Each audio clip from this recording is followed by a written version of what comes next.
Hello, my name is Sister Nancy Nolan. I'm a Sister of Providence from Saint Mary-of-the-Woods, Indiana. And I've been a member of the congregation for almost 60 years now. And so my understanding is that I'm supposed to tell you a little bit about my journey of 60 years in 5 to 10 minutes. So I'll have to abbreviate it somewhat, as you can imagine. But we'll start by going back to the beginning. I was born in a small town in western Illinois, Galesburg. I'm the fourth of 5 children of my parents, Paul and Helena Nolan. And I was very blessed that I had a wonderful family, very supportive and religious family. Even though there weren't many Catholics in our small town, we had a Catholic school. And it turns out that the Sisters of Providence, back in the 1870s, were asked to come there and teach. And so my mother and her family went to that school, and all of us went to that school. So I was taught by the Sisters of Providence for 12 years. I was asked, when did I first think of becoming a sister? And I have a recollection of when I was in the 4th grade, the sister saying, how many want to be a priest or a sister when they grow up? And I remember that I didn't raise my hand, but I thought, I think I do. Then when I was in the 5th grade, my oldest sister, Lucy, told us she was going to join the Sisters of Providence. So she went off to St. Mary-of-the-Woods. We all took her down on a very hot July day, but we didn't bring her home. So we all went back home alone, and it was very sad for a while. And then when I was a freshman in high school, my next oldest sister, Carol, announced she was going to be a Sister of Providence. So off she goes to the Sisters of Providence. So my family spent many years journeying down to St. Mary-of-the-Woods to visit them. I also had a relative who was a Sister of Providence. My grandfather's sister had entered the community probably in the 1880s or early 1890s. I never really knew her. But I do have a memory when I was pretty little of driving to St. Mary-of-the-Woods to bring my grandfather down to see her. And I don't remember much about the trip except that my grandfather was car sick. That part I remember. But as you can see, the whole realization of the Sisters of Providence and who they were was very much alive in my life. And I can remember watching the sisters who taught me and who were out on playground duty, and they all seemed to be happy and they all seemed to be enjoying themselves. And I thought, well, that sounds good to me. So when I had decided then, when I was a senior, that I would join the Sisters of Providence. At that time, however, my mother was ill with breast cancer. And so I didn't feel that, since I was the last remaining girl, I didn't feel that I could leave at that time. So I postponed it till the following February, when she was doing much better. And then I went and entered the Sisters of Providence. So that was 1955. And I would have to say that one of the constants in my life since I joined the community has been change. When I entered the community back then, we were still wearing the old habit. And our heads and our necks were covered, and we had a cap that came down like this. We called it the covered wagon. We couldn't see out the side, therefore we weren't allowed to drive because we didn't have the side vision. So I got my habit when I was a canonical novice, and my parents all came down, and at that time we wore wedding dresses, and we all marched into church. And then after we declared our desire to enter the congregation, we went out and our clothing was changed, and we came back in the habit. And we had a white veil, which we wore for 2 years. Things then began to change because ordinarily after those 2 years, sisters would go out on mission to teach. But they had decided that sisters needed to stay and get a college degree before they went out to teach. And so then I remained at St. Mary-of-the-Woods for 2 more years till I finished my college degree at St. Mary-of-the-Woods College, and then was ready to go out to teach. And I was assigned to go to Indianapolis, where I taught junior high school for 6 years. When that time was up, I got a new assignment, and that was to go to Chicago, to St. Angela Parish, where I taught another junior high another 6 years.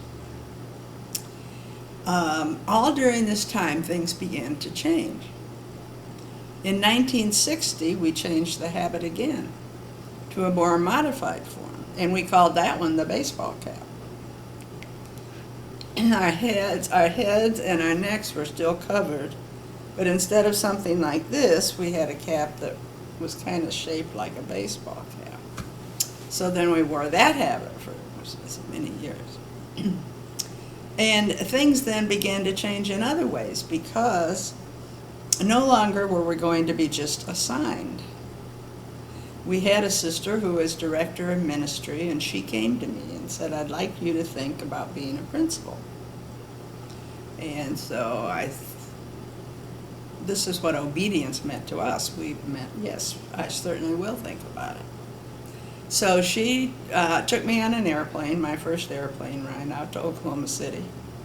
And we had a small inner city school there, mostly African American students.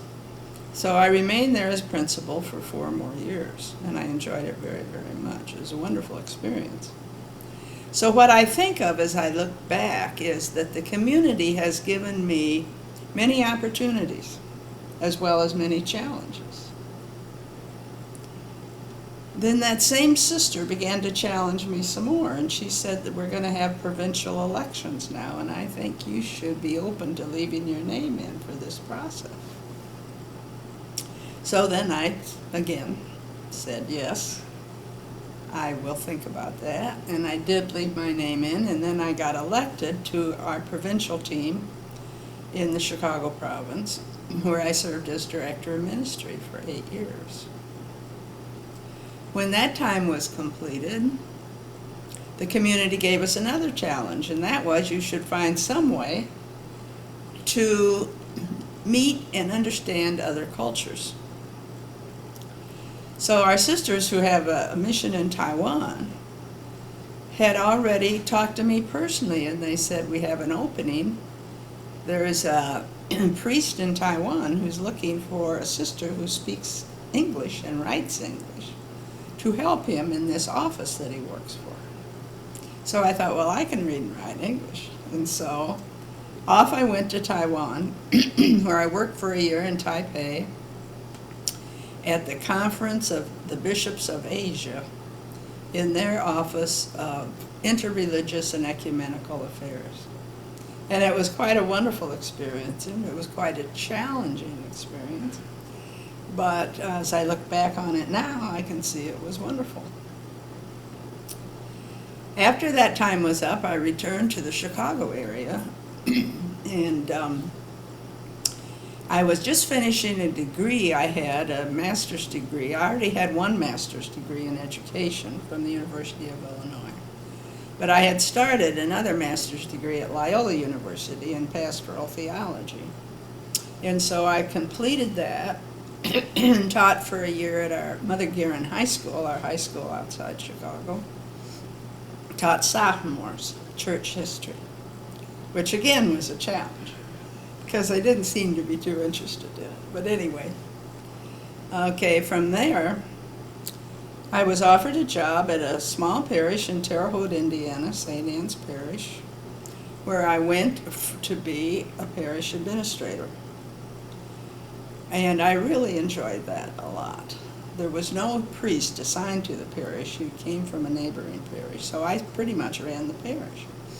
And I loved the people, and I loved the opportunity to do that. But that didn't last long, because then we had an election, a general election, and I was elected the General Superior of the Sisters of Providence, which was a wonderful honor, a wonderful challenge, and presented me with many opportunities and wonderful people to know and things to do and places to go. Because in that time I did a lot of traveling. I've been to all 47 of our 50 states. I've been to Canada, to Montreal, and Edmonton, and to Mexico City and other places in Mexico. Of course, during my trip to Taiwan, I spent time in Hong Kong, and then I actually went into China and spent several weeks in China. So it's just given me so many opportunities. After my 10 years as General Superior was completed, I went back to the Chicago area and worked at the Institute for Spiritual Leadership, which is a program in the Hyde Park section of Chicago, and which trains men and women, mostly religious, from all over the world to be spiritual directors. After several years there, the congregation sent out a call. They were looking for a president of Mother Guerin High School in River Grove, Illinois. So then I went and interviewed for that position and got it, and served as president of that high school for 9 years. Towards the end of the 9 years, I was having some health problems, so I just knew I didn't have the energy to continue in that position, and so I decided to retire, because I was in my 70s by then. And so I did. And then after a couple of years, I came back to Saint Mary-of-the-Woods, and even though I'm officially retired, I still have a number of volunteer things that I do. I work on our new membership team, which is how I got involved in this project. So if you want to be a Sister of Providence, just call me up and I'll talk to you about it. I volunteer to respond to prayer requests that come through our website, and I've responded to about 2,500 of those prayer requests. And I also coordinate volunteers and volunteer myself to go to the federal prison that's here in Terre Haute to do the communion services on Sunday for the Catholic men that are in the prison, and I enjoy that very much. So it's been a wonderful life. And as I said, the community has really given me everything. Now, I've given everything to the community, but that's what community life is about.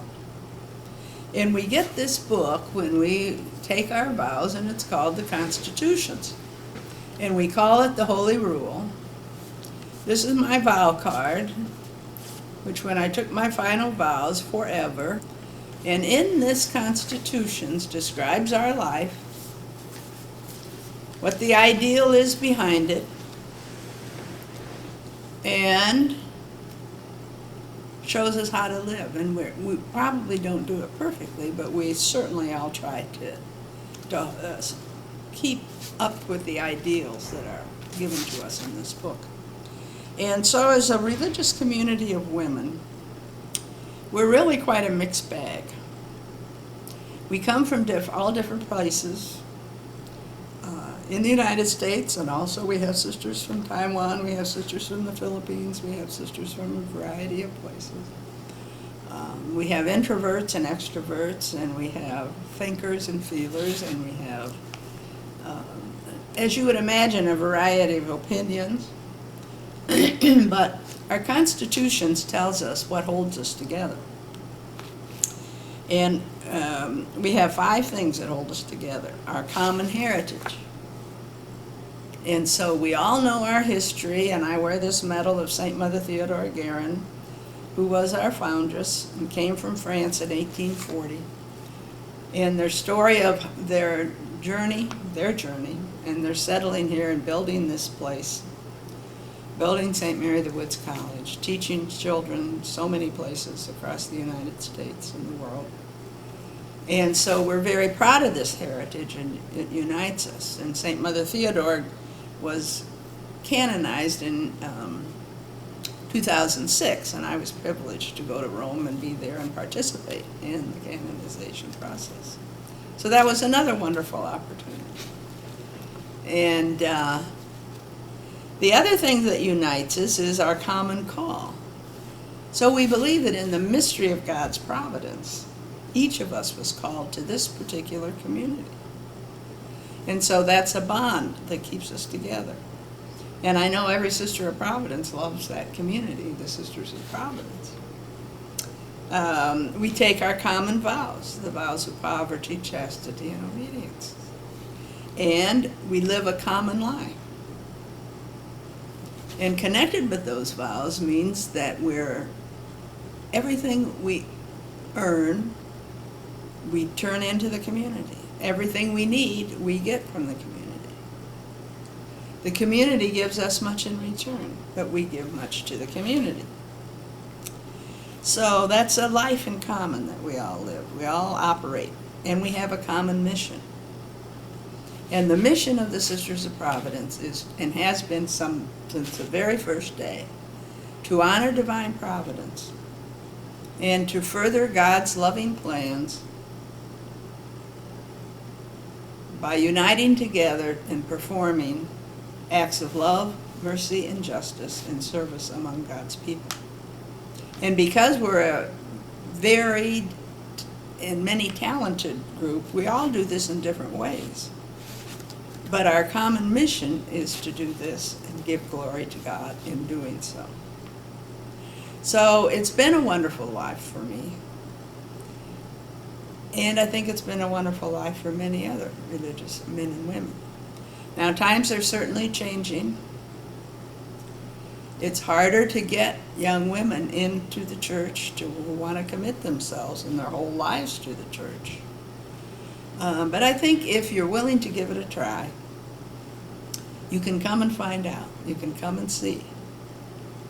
Because once you enter, you're a postulant for 6 months, you're a novice for 2 more years, you go out and work and do your missionary work wherever you do it. You don't make any final commitment till you've been in the community 8 or 9 years. So no matter what happens, it's a good experience. And it's worth a try. Thank you very much. God bless.